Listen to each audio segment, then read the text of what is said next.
Firewall nədir? Firewallın əsas məqsədi etibarlı şəbəkəni etibarlı olmayan şəbəkədən qorumaqdır. Etibarlı şəbəkəyə daxili şəbəkəni, etibarlı olmayan şəbəkəyə isə interneti nümunə göstərmək olar. Firewall əvvəlcədən müəyyən edilmiş təhlükəsizlik qaydalarına əsasən daxil olan və çıxan şəbəkə trafikini izləmək, filtrasiya etmək və idarə etmək üçün nəzərdə tutulmuş şəbəkə təhlükəsizlik qurğusudur.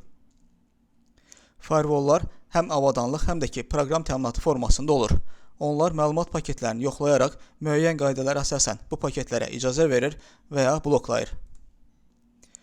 Təşkilatlar bu qaydaları source və destination IP adreslərə, port nömrələrinə, protokol növü kimi müxtəlif meyarlara əsasən trafikə icazə vermək və ya blok etmək üçün konfiqurasiya edə bilərlər.